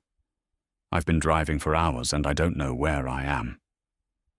Something wasn't right. Etta's instincts were screaming at her, but she couldn't turn away someone who looked that desperate. She opened the door wider. "Come up on the porch, slowly." The woman climbed the steps, moving stiffly. As she reached the porch, Gideon lunged forward with a snarl that made everyone freeze. He placed himself between the woman and the door, teeth bared. "Gideon, down!" Etta commanded. The wolf didn't move. That's when Etta noticed it. The woman's boots. Expensive, hardly worn, not wet despite walking through 2 feet of snow. And her hands, when she raised them in a placating gesture toward the wolf, Etta saw they were smooth, uncalloused. Not the hands of someone who'd been driving for hours in winter conditions. "Who sent you?" Etta asked quietly. The woman's face changed. The fear disappeared, replaced by something calculating. "Look, I'm just supposed to confirm she's here. That's all. Just confirm, make a call, and leave. Nobody has to get hurt." "Travis sent you," Callen said from behind Etta. "He's paying me good money. He just wants to talk to you, that's all. He said you stole from him. Said you're his girlfriend, and you ran off. I'm not his girlfriend. I'm not his anything." The woman shrugged. "Not my business. I just need to make a call. Tell him you're here. Then I leave." "No," Etta said. "You leave now, and you tell Travis Kern that if he comes near this cabin, he'll regret it. I can't go back empty-handed. He'll—" The woman stopped, fear creeping back into her face. Real fear this time. "He'll hurt me if I don't deliver." Etta felt a stab of sympathy, but she couldn't afford it. "Then you tell him she's not here. Tell him you checked and found nothing. It'll buy you time to get away from him. He'll know I'm lying. That's your problem. Now go." The woman hesitated, then nodded. She backed away slowly, keeping her eyes on Gideon, who tracked her every movement. She climbed back down the steps and disappeared into the darkness. A minute later, the truck engine started. Headlights flared. The truck turned around with difficulty and began the slow journey back down the mountain. Etta closed and bolted the door. Her heart was pounding. "He knows," Callen said. "Travis knows I'm here. That woman saw me. Maybe. Or maybe she'll take my advice and lie." Etta didn't believe it either. They stood in the darkness, weapons still in hand, while Gideon paced and whined. After 20 minutes, Etta spoke. "We need to search the property. Make sure she was alone." They bundled up and went outside with flashlights. Gideon ranged ahead, checking the perimeter. They found the woman's tracks. She'd come straight from the truck to the cabin, hadn't circled around. But near the shed, Gideon stopped and began digging frantically in the snow. "What is it, boy?" Etta moved closer with the flashlight. He'd uncovered something metal. She brushed away more snow and found the corner of a buried box. It took both of them to dig it out fully. The box was old, weathered, locked with a rusted padlock. Etta recognized it. Henry had buried it years ago, said it was emergency supplies. She'd forgotten about it. She shot the lock off with her rifle. Inside the box was a waterproof container. Inside that, more letters, photographs she'd never seen, and legal documents. Her hands shook as she pulled them out. The photographs showed Jolene, younger than in Callen's picture, visibly pregnant. She was standing on this very porch. Henry was beside her in one photo, his hand on her shoulder, protective. He looked happy. Etta had never seen that particular expression on his face before. The letters were different from the ones they'd already found. These were drafts, unsent, written in Henry's handwriting. Letters to Jolene that he'd never mailed. They went on for pages, asking how she was, if the baby had been born, if they needed anything, apologizing for not being able to find her, saying he'd tried but hit dead ends, saying he hoped she understood he'd respect her choice to disappear, but that his door was always open. The last item in the box was an adoption form, partially filled out. It showed Jolene's information, a birth date in October 1993, and Henry's name listed as the biological father, but it had never been completed. A note was clipped to it in Jolene's handwriting. "Henry, I changed my mind. I'm keeping her. I'm sorry I can't tell you this in person. I'm sorry for everything. But thank you. For all of it. J." Callen was reading over Etta's shoulder, tears streaming down her face. She tried to tell him. She left this here. But he never found it, Etta said. He never knew. Gideon whined and pawed at the box. Etta reached down to comfort him and felt something under his thick fur. A collar hidden beneath his ruff. She'd never noticed it before. She worked it free and held it up to the flashlight. It was leather, old, with a metal tag attached. Engraved on the tag were coordinates and a single name, Jolene. Everything stopped. Etta stared at the collar, her mind racing. "Gideon," she whispered. "You weren't Henry's wolf. You were hers." Callen took the collar, examined it. "My mother had a dog when I was little. I barely remember it." "Black," she said. She called it her guardian. When she got sick, she said she'd found it a home in the mountains. I thought she meant she'd given it away, but she sent him here," Etta finished. "Somehow, she sent him here to find Henry, or to find the cabin. To wait." The wolf looked at them both, amber eyes reflecting the flashlight beam. He'd been waiting. For 5 years he'd been waiting. And when Callen finally came, he'd known. He'd called out through the night to wake Etta, to bring her to the fence line where Callen had collapsed. He'd been protecting her the entire time, this daughter of the woman who'd saved him. "But how?" Callen asked. "How did he find this place?" Etta looked at the coordinates on the collar tag. She knew those coordinates. They marked this cabin exactly. Jolene had tagged him with the location before she released him. "She was dying," Etta said quietly.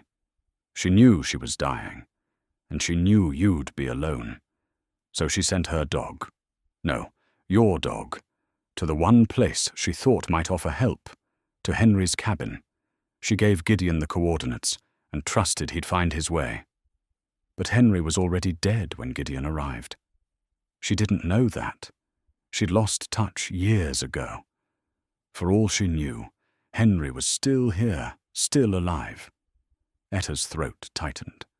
She was trying to protect you the only way she had left. Callen sank down in the snow, her shoulders shaking. She did all this, set all this in motion, sent Gideon here to find my father, to bring him to me or bring me to him. She planned it all. And it worked, Etta said. Maybe not the way she imagined. But it worked. You found your father's home. You found me. And Gideon kept you safe the whole time. The wolf pushed his head against Callen's shoulder. She wrapped her arms around him and sobbed into his fur. Etta knelt beside them both, one hand on Callen's back, one hand on Gideon's massive head. Three beings connected by a woman who'd loved them all enough to orchestrate this impossible reunion from beyond the grave. We should get back inside, Etta said finally. We'll deal with Travis tomorrow. Tonight, we honor what your mother did, what she gave us. They gathered the box and its contents and walked back to the cabin. Gideon stayed close to Callen's side, where he'd always been meant to be. Inside, they spread everything out on the table, all the letters, all the photographs, the whole hidden history. She loved him, Callen said, looking at the photos of Henry and Jolene together. Look at how she's looking at him. And he cared for her, Etta added. That's clear too. Do you think, if things had been different, if she'd told him about me, would they have ended up together? Etta considered it carefully. I don't know. Maybe. But I don't think that was ever what Jolene wanted. I think she wanted safety and kindness, and Henry gave her that. Then she wanted to make her own way, and he gave her that too. Theirs wasn't a love story. It was something else, something just as important. A rescue, Callen said quietly. A rescue that became a family.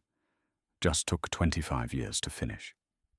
They sat together into the early hours, reading every letter, studying every photograph, piecing together the story of two people who'd intersected briefly but left ripples that were still spreading.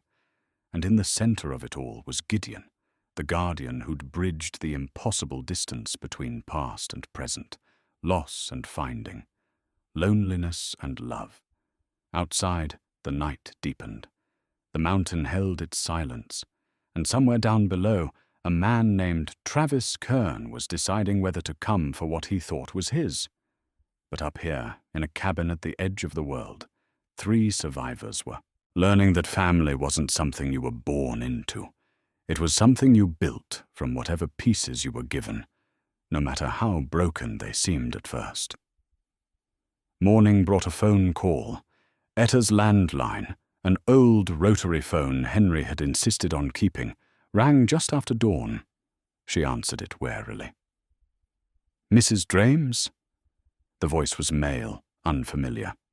This is Tom Hutchins, down at the feed store in Timber Fork. Got a man here asking questions about you. Thought you'd want to know. Etta's stomach clenched. What kind of questions? Whether you live alone, how to get to your place, whether you've had any visitors recently. He's showing around a photograph of a young woman. Tom paused. I told him I didn't know anything. Most folks here are doing the same, but he's persistent, and he doesn't seem like the kind to give up easy. What's he look like? Big guy, maybe 6'2", 220, shaved head, goatee, got tattoos on his neck, drives a black pickup with Michigan plates. Travis. Etta felt cold. When was he there? About an hour ago. I'm guessing he's working his way through town, talking to everyone. Someone's bound to tell him something eventually. Thanks for the warning, Tom. You want me to call Sheriff Daniels? Not yet. But if this guy comes back asking more questions, yeah, let the sheriff know. She hung up and turned to find Callen standing behind her, face pale. She'd heard enough. "He's here," Callen said. "In Timber Fork." "Yeah." Etta moved to the window, looked out at the mountain road. Clear for now. "Tom said he's asking around town. He'll get the location eventually. Someone will tell him, either because they don't know better or because they're tired of him asking." "How long do we have?" "If he gets directions today. He could be here by nightfall. Roads passable now." Callen sat down heavily at the table. "I should leave. Lead him away from here. Away from you." "No," Etta said firmly. "We talked about this. You're not running anymore. Not alone. But he'll come here. He'll bring violence with him. Then we'll be ready for violence. Etta, you don't understand. He's dangerous. You've said. But so am I when I need to be. And this is my land. I know every inch of it. That gives us advantage." Callen looked at her for a long moment. "You're serious? You're actually going to stand with me against him? I'm not letting him take you. Your family. You're Henry's daughter. That means something. It could get you killed. Then it's a good way to go." Etta pulled out a chair, sat down across from Callen. "Listen to me. I'm 63 years old. I've lived alone on this mountain for 5 years, mostly content, but mostly lonely. Then you showed up, and everything changed. I found out Henry had a daughter. I found out there was still family in this world for me. I'm not giving that up without a fight. Do you understand?" Callen's eyes filled with tears. "I understand." "Good. Now, help me prepare." They spent the day turning the cabin into a defensible position. Etta knew the reality of their situation. If Travis came with multiple people or heavy weapons, they'd be in trouble. But if he came alone, as his pattern suggested, they had a chance. First, they inventoried weapons. Henry's rifle, fully loaded. The shotgun. Etta's old revolver, a .357 she kept for emergencies. Ammunition for all of them. Not an arsenal, but enough. Second, they reinforced entry points. Etta pulled out the heavy wooden shutters Henry had built for the windows, installed them from the inside. They wouldn't stop bullets, but they'd slow entry and make it harder to see inside. She showed Callen how to bar the door with the thick oak beam designed for that purpose. Third, they established defensive positions. The cabin was small, but the layout offered advantages. Windows on all 4 sides meant they could watch approaches from multiple angles. The loft provided high ground. The furniture, solid and heavy, could provide cover. Fourth, they planned escape routes. If things went truly wrong, they'd need to run. Etta showed Callen the back trail that led deeper into the mountains, difficult in winter but navigable if necessary. They packed emergency bags, food, water, fire-starting equipment, first aid supplies, and stashed them in the shed. "If I tell you to run, you run," Etta said. "No arguments, no hesitation. You take Gideon and you follow that trail up to the high shelter. It's an old ranger station, abandoned but weatherproof. You can survive there for days if you have to. What about you? I'll be right behind you. Promise." Etta hesitated, then nodded. "Promise." It was a lie. If it came down to it, she'd stay and buy Callen time to escape. But the girl didn't need to know that yet. They practiced loading and reloading the weapons until Callen could do it smoothly, even with shaking hands. They rehearsed communication, hand signals, code words, ways to coordinate if they got separated. Etta felt like she was preparing for war, which wasn't far from the truth. In the afternoon, they called Sheriff Daniels. Etta explained the situation without mentioning Callen's name, just that a potentially dangerous man was looking for someone in the area, that he'd been asking around town, that she wanted it on record in case something happened. "You want me to come up there?" Daniels asked. "Not yet. Just wanted you aware. If we need you, we'll call. But it's 90 minutes from town to here. We might have to handle things ourselves first. You armed? Yes. You know how to use those weapons? I do. All right. Keep your phone close. Any trouble, you call immediately. And Etta, don't do anything stupid. Your Henry wouldn't want you getting hurt over some stranger's problem. Noted, Etta said, and hung up before he could press for more details. Evening came. They made dinner together. Venison and potatoes, simple and filling. Neither of them had much appetite, but they ate anyway. They'd need their strength. After dinner, Callen pulled out the photograph of her younger self and Jolene. She stared at it for a long time. I wish she was here, Callen said quietly. She'd know what to do. She always knew how to handle Travis when he got like this. Like what? Obsessed, possessive. She'd know how to talk him down, or when to run, or... Her voice broke. I don't know. She just always figured it out. Etta reached across the table, covered Callen's hand with her own. You've got her instincts. You've survived 3 months on your own, stayed ahead of him, made it here. That's not nothing. I'm scared. Good. Fear keeps you sharp. Just don't let it paralyze you. As darkness fell, they took positions. Etta at the front window with the rifle, Callen at the side window with the shotgun. Gideon prowling between them, restless and alert. The cabin lights were out. The fire burned low. They waited. 9 o'clock passed. Then 10. The mountain was silent except for wind in the trees and the occasional crack of ice settling. At 10:30, Gideon's ears pricked forward. He moved to the door, hackles rising, a low growl built in his chest. He's here, Etta whispered. They stayed absolutely still, listening. At first, nothing. Then, faint in the distance, the sound of an engine. Headlights appeared far down the access road, moving slowly up through the snow. Positions, Etta said. Callen moved to her assigned window. Etta stayed at the front. They watched the lights approach, growing brighter. The vehicle, definitely a truck, stopped about 100 yards out, just visible in the moonlight. The engine cut off. The lights died. For several minutes, nothing happened. Then a door opened and closed. A single figure emerged, silhouetted against the snow. Large, moving with purpose.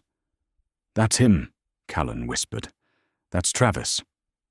The figure approached slowly, stopping well short of the cabin. When he spoke, his voice carried clearly in the cold air. Callen, I know you're in there. I talked to enough people in town. They told me about the mountain woman who lives up here alone. Told me she had a visitor recently. Young woman, dark hair. That's you, baby. Neither of them responded. I just want to talk, Travis continued. You took something that belongs to me. Jolene's money. She owed me that money, and now you owe me. Just come out. We'll discuss it like adults, and I'll leave. Simple as that. Etta caught Callen's eye, shook her head. Don't respond. Don't engage. Callen. Travis's voice hardened. Don't make this difficult. I've driven 2,000 miles. I'm not leaving without what's mine. Silence from the cabin. Fine. Travis's tone shifted to something darker. You want to play it this way? I've got all night. I've got all week. I'll sit out here until you freeze or starve or get bored. Your choice. Etta moved carefully to the front door, pressed her face close to the crack. She could see Travis more clearly now. He was indeed large, heavily built, wearing a heavy coat and boots. He'd come prepared for the cold. He turned in a slow circle, surveying the cabin, looking for weaknesses. I know there's someone else in there with you, he called. Old woman who owns this place. You really want to drag her into this? Because I will. I'll do whatever I have to do. Etta felt a flash of anger. She moved to the window, opened the shutter just enough to speak through. "This is private property," she called out. "You're trespassing. Leave now or I'm calling the sheriff." Travis turned toward her voice, grinning. She could see it even in the moonlight. There she is. "Mrs. Drames, right? Nice place you got here. Real remote. Sheriff's office is what? 90 minutes away. Lot can happen in 90 minutes. I'm armed. I know how to use a rifle. And you're standing in the open like an idiot. So unless you want to find out how good my aim is, I suggest you get back in your truck and drive away." Travis laughed. "You're not going to shoot me, old woman. That's not how this works. I haven't done anything illegal yet. Just standing here talking.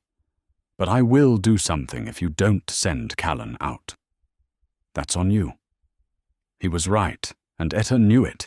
She couldn't shoot a man for standing on her property and talking. Not legally. But she could make him understand that staying was a mistake. She fired a round into the snow 10 feet in front of him. The crack of the rifle echoed across the mountain.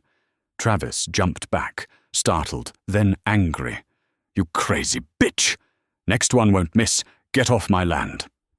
For a long moment, Travis stood there, weighing his options. Then he smiled again, cold and calculating. "All right, I'll go. But I'm not going far. I'll be back.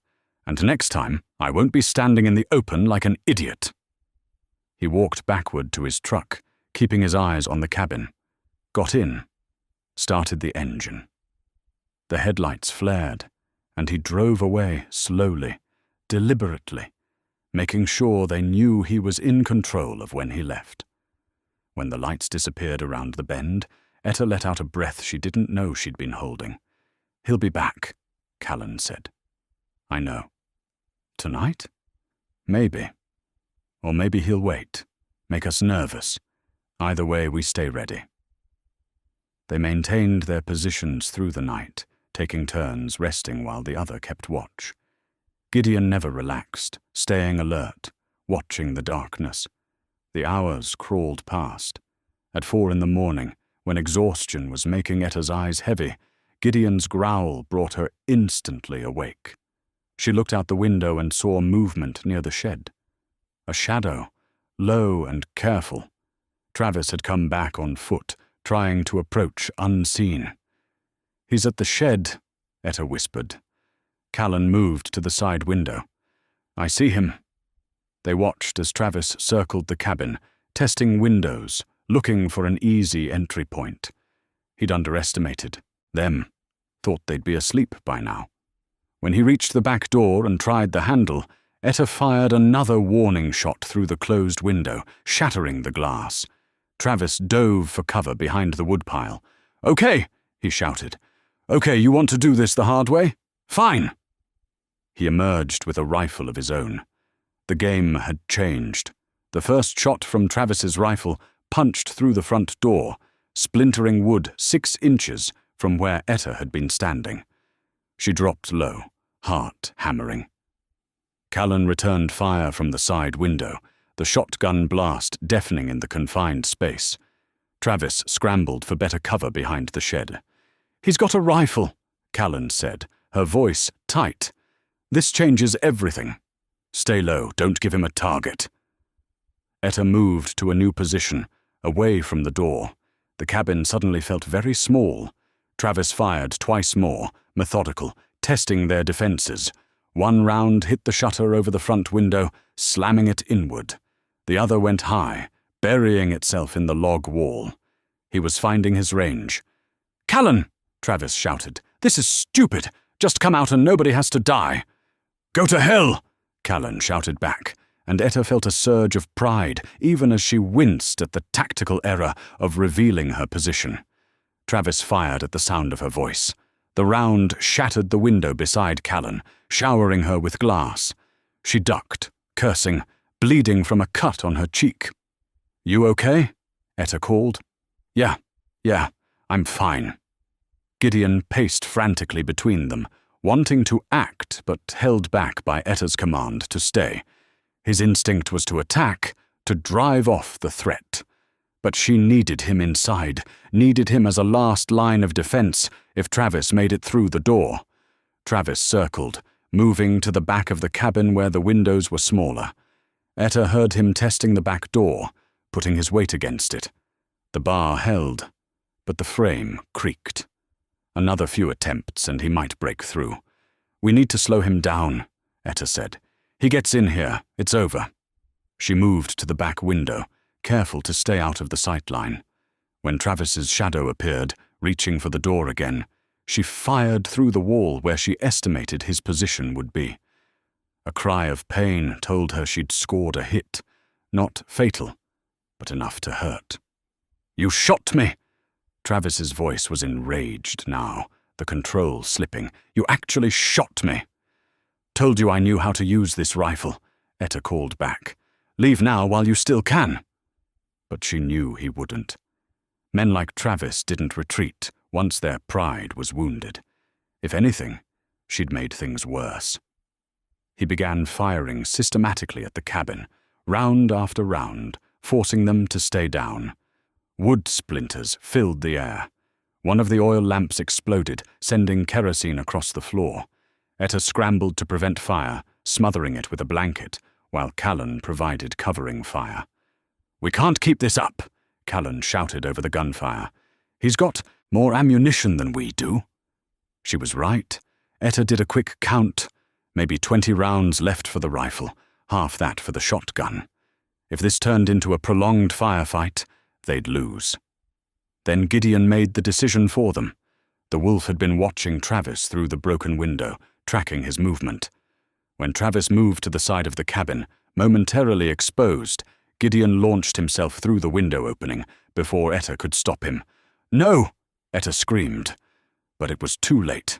Gideon hit Travis like a black missile, 140 pounds of muscle and fury.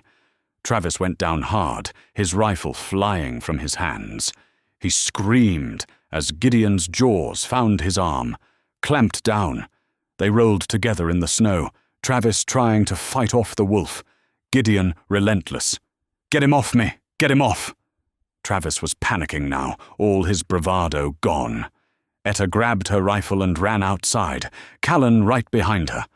They found Travis on his back, Gideon standing over him with teeth bared, one massive paw on the man's chest. Travis was bleeding from multiple bites on his arms and shoulder, his face pale with shock and fear. "Call him off," Travis begged. "Please call him off." Etta kept her rifle trained on him. "Gideon, back." The wolf retreated, but stayed close, ready to attack again at the slightest provocation. Travis lay there breathing hard, bleeding into the snow. His rifle was 10 feet away. Etta kicked it further. "Don't move," she said. "Callen, get his rifle. Check him for other weapons." Callen moved forward cautiously. She found a knife on his belt, removed it, a handgun in an ankle holster. She tossed both away into the snow. "You're making a mistake," Travis said through gritted teeth. "She belongs to me. Jolene owed me." "Jolene owed you nothing," Callen said, her voice cold. "She gave you years of her life. She stayed with you even when you hurt her. You got more than you deserved. The money was hers, my inheritance from her. You have no claim to it or to me." Travis tried to sit up. Gideon snarled and he froze. Blood was spreading across his shirt from the bite wounds. He'd need medical attention soon. Etta heard sirens in the distance. Someone in town must have called the sheriff after hearing the gunshots echoing across the mountain. Help was coming, but it would still be 20 minutes or more. "We wait," Etta said. "All of us. And when the sheriff gets here, we let the law handle this properly." Travis glared at her with pure hatred, but said nothing. He was beaten, and he knew it. The sirens grew louder, multiple vehicles climbing the access road. Red and blue lights flickered through the trees. Etta kept her rifle trained on Travis, who lay in the snow, clutching his wounded arm, glaring at them with impotent rage. Gideon circled, hackles raised, daring him to move. Sheriff Daniels arrived first, his four-wheel drive sliding to a stop 20 yards from the cabin. He emerged with his weapon drawn, taking in the scene. The damaged cabin, the scattered weapons, the bleeding man on the ground, 2 women with rifles, and a massive black wolf standing guard. "Everybody put your weapons down," Daniels called out. "Now." Etta carefully set her rifle on the porch. Callen did the same with the shotgun. Travis tried to gesture at his own scattered weapons as if to show compliance, but Gideon's warning growl kept him still. "Sheriff," Etta said calmly, "that man is Travis Kern. He's got outstanding warrants. He attacked my property and threatened my guest. We defended ourselves." Daniels approached cautiously, 2 deputies behind him. He looked at Travis's wounds, the bullet hole in his leg, the bite marks. "You need an ambulance." "I need you to arrest them," Travis spat. "That old woman shot me. That wolf attacked me." "After you fired on my home," Etta said. "After you refused multiple warnings to leave. Sheriff, check the cabin. You'll see where his rounds hit. We've got casing evidence, bullet holes, everything you need." One deputy moved to examine the cabin, while another approached Travis with first aid supplies. Daniels turned to Callen. "Who are you?" "Callen Rue. He's my mother's ex-boyfriend. He's been stalking me for 3 months, across multiple states.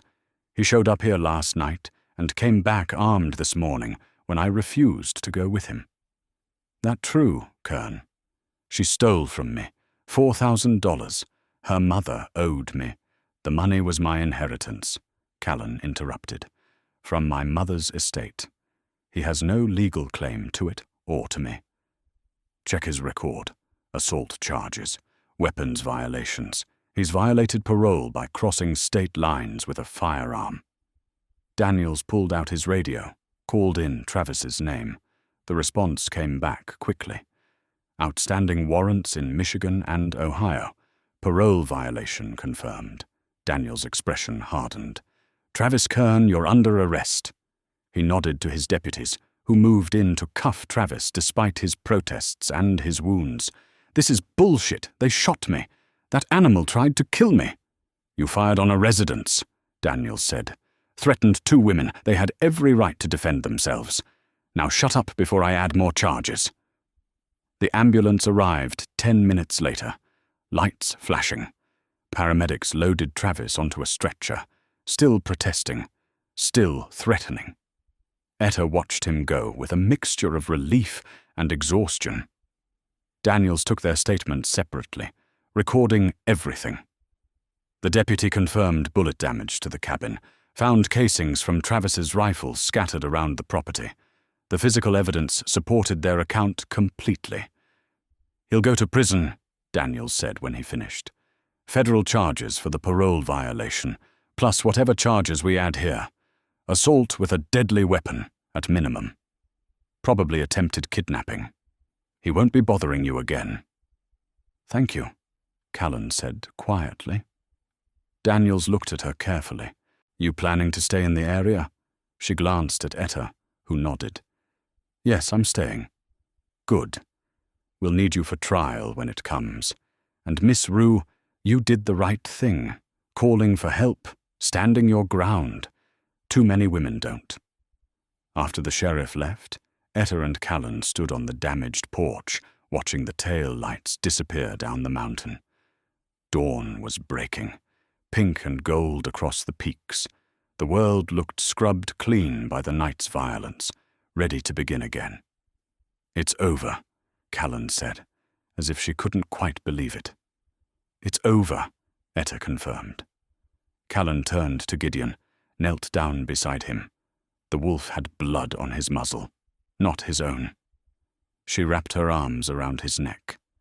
"You saved us. You crazy, wonderful wolf."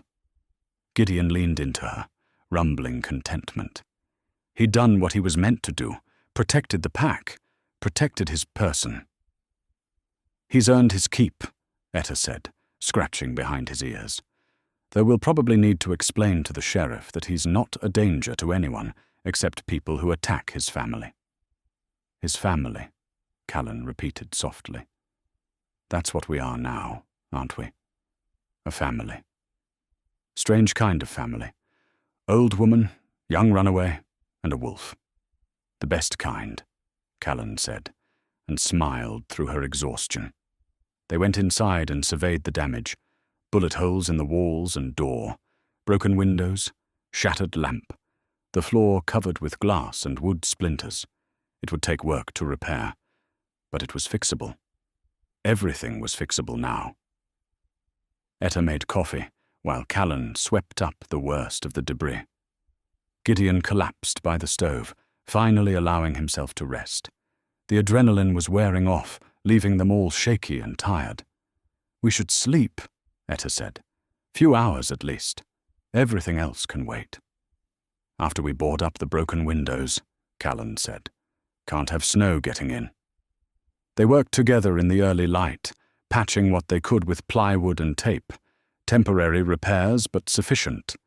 When they finally lay down, Etta in her bed, Callen in the loft, Gideon sprawled between them on the floor. The cabin felt safer than it had in hours. Safe enough to sleep. Safe enough to heal. Safe enough to begin again. 3 months later, early spring came to the Bitterroots. The snow retreated up the mountains, revealing wet earth and the first brave shoots of wildflowers. The cabin had been fully repaired, new windows installed, bullet holes patched and plastered, the door replaced with solid oak that Henry would have approved of. Callen had learned to split wood properly, to maintain the trap line, to read weather patterns in the clouds. She moved through the mountain routines with the confidence of someone who belonged. Her hands had grown calloused. Her face had lost its haunted look. She smiled more easily now. They'd made the trip to Timber Fork the week before, driving down together in Etta's pickup. First stop had been the courthouse, where they filed papers for adult adoption. It was a formality, really. Etta adopting Henry's daughter as her own. The judge had been curious about the circumstances, but the DNA test they'd eventually done, using Henry's stored effects, had been conclusive. Callen was Henry's biological daughter. The adoption simply made official what was already true in every way that mattered. Second stop had been the cemetery. They'd stood together at Henry's grave, a simple stone marker that read, Henry James Drames, 1951 to 2020. Beloved husband, he knew these mountains. Etta had brought fresh flowers. Callen had brought something else. She'd pulled out the old photograph, the one of her and Jolene at the cabin, and pressed it into the earth at the base of the headstone. Then she'd knelt down and spoken softly. Dad, I wish I'd met you. Mum told me you were kind, that you saved her when she needed saving. She never forgot you, and she sent me here, to the place you loved, to find what was left of you. I found more than I expected. I found Etta. I found home. I found family. Her voice had broken. I hope you're proud of that. I hope you and Mum are somewhere together, watching this, knowing it worked out the way she hoped it would. Etta had put her hand on Callen's shoulder, tears running down her own face. She'd added her own words, speaking to Henry the way she often did in the quiet of her thoughts. I'm taking care of her, our daughter. She's strong and smart and good. Everything you would have wanted. I'm not alone anymore, Henry. Neither is she. Thank you for that. For helping Jolene. For making this possible, even though you never knew it. They'd stayed there for an hour, telling Henry stories about the winter, about Gideon, about Travis's arrest and trial. Travis had been sentenced to 8 years, with additional charges pending in Michigan. He'd never bother them again. Now, back at the cabin, They were building something new. Callen had sketched out plans for a small addition, a proper bedroom for herself, so Etta could have the main room back. They'd start construction in summer when the weather was reliable. Callen had also started taking clients as a wilderness guide, just a few at first, people looking for authentic mountain experiences. She was good at it, had her mother's gift for making people feel safe combined with real wilderness skills. The money wasn't much, but it was something, a contribution. You don't have to prove your worth, Etta had told her. Your family. This is your home, regardless. I know, but I want to. I want to build something here, with you. The wooden sign Callen had carved now hung by the front door. Drames Rue, it read, in letters Henry would have called serviceable but Etta thought were beautiful. It was a declaration, a family name that honored both bloodlines, both histories. On this particular morning, they sat on the porch with coffee, watching the sunrise paint the peaks orange and purple. Gideon lay between them, his head on Callen's lap. The wolf rarely left her side these days, had fully bonded to her in the way Jolene must have hoped he would. I was thinking, Callen said, about next winter. What about it? It's going to be hard. We'll be snowed in for months. You sure you want me here for that? Etta looked at her, this young woman who'd become her daughter in every way that mattered. Callen, this is your home. I want you here every season, every year, for as long as you want to stay. Even when I drive you crazy? Especially then. That's what family does. Callen smiled, that bright, genuine smile that transformed her face. Good, because I'm not going anywhere. This is where I belong. They sat in comfortable silence, watching the day begin. Birds called from the trees. Somewhere down the mountain, a creek was running high with snowmelt. The world was waking up, renewing itself the way it did every spring. Do you think they're together? Callen asked suddenly. Henry and my mum? Wherever people go after? I'd like to think so, Etta said. I think Jolene's showing him the person you became, telling him all the stories he missed. And I think he's proud. Of both of you. I hope so. I know so. Gideon stood, stretched, and trotted down the porch steps into the clearing. He turned back to look at them, amber eyes, patient. It was time for the morning walk, his schedule as predictable as the sunrise. Etta and Callen rose together, grabbed their coats out of habit even though the morning was mild. They followed Gideon into the forest, walking the trails they'd walked 100 times that winter. But now spring was coming, and with it, endless possibility. Behind them, the cabin stood solid against the mountain, smoke rising from the chimney. The sign swayed gently in the breeze.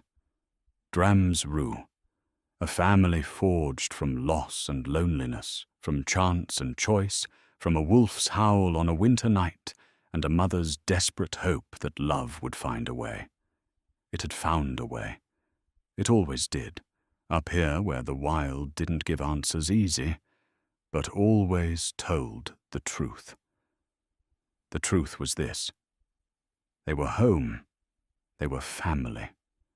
They were exactly where they were meant to be.